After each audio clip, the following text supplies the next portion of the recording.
Welcome to day one of Vlogmas 2020, where I will be vlogging every day in December leading up to Christmas.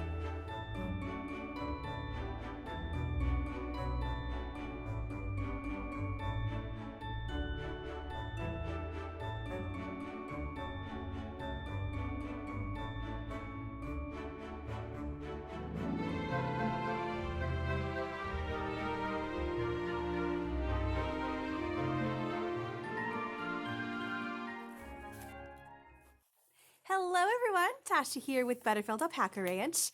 I hope today is fabulous for you. It is December here, December of 2020, and to be honest, I don't remember what I did in my last video.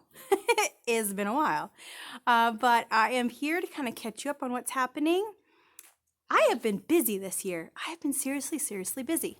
Now behind me are some of my girls chowing down. There's one update I did want to give you because I have been getting questions about winter. If you have been following my Facebook page, back in January of this year, there was a cria born by one of my llamas. And apparently, she was bred by an alpaca. And it's true that llamas and alpacas can breed. They can create, I forget what the technical term is, but kind of a term I've heard from some people is alpaca, just to make it known it's a llama and alpaca mix. So let me show you how she's doing. So this girl here in the white is Winter. Hello, sweetheart. And that's basically her best friend there, Lexi. Lexi's always hanging around Winter and the llamas.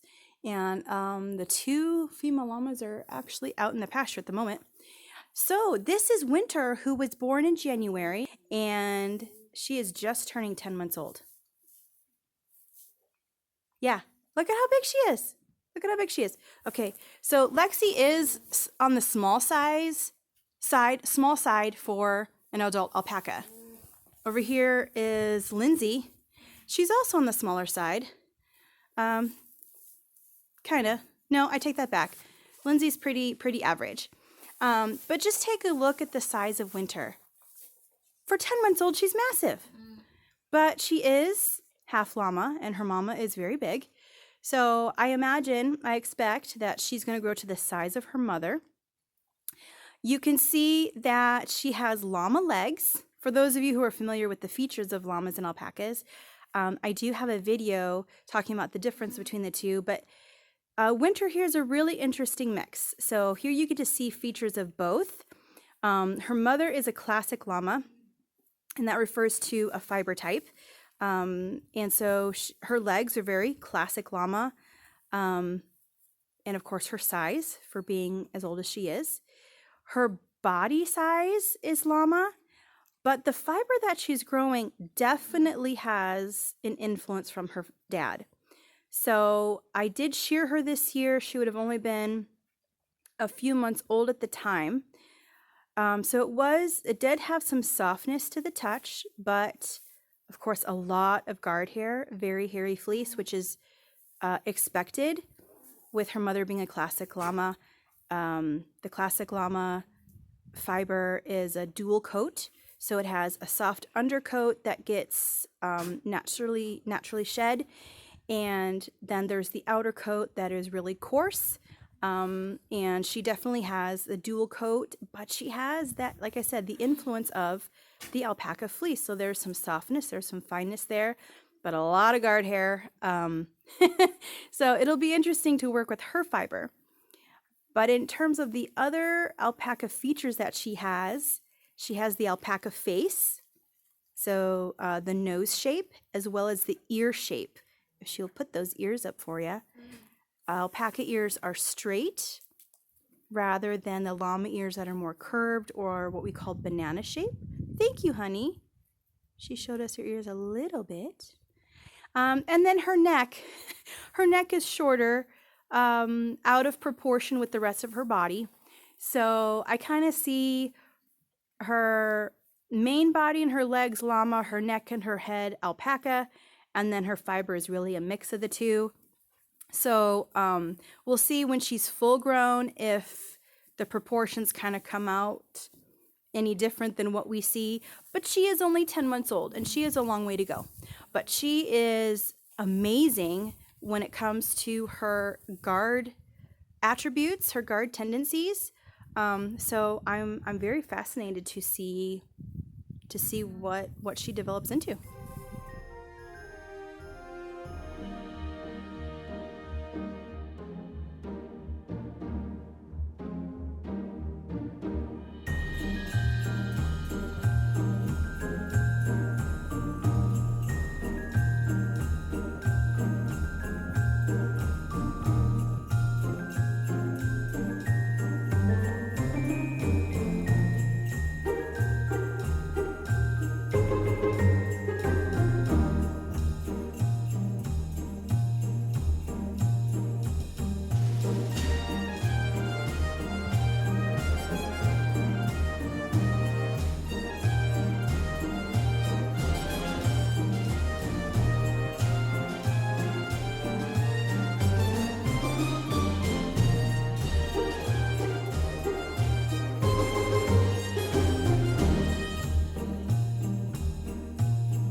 Get yourself in there, sweetie.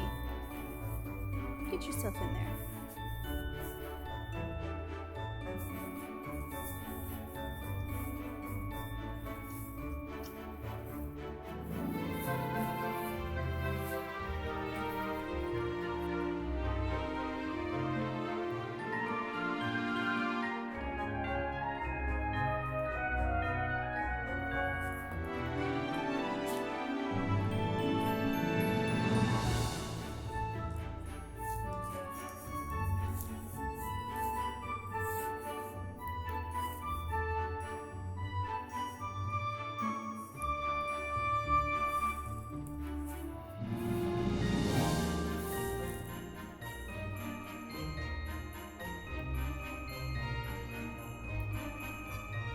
Thank you for joining me today on our very first day of Vlogmas 2020.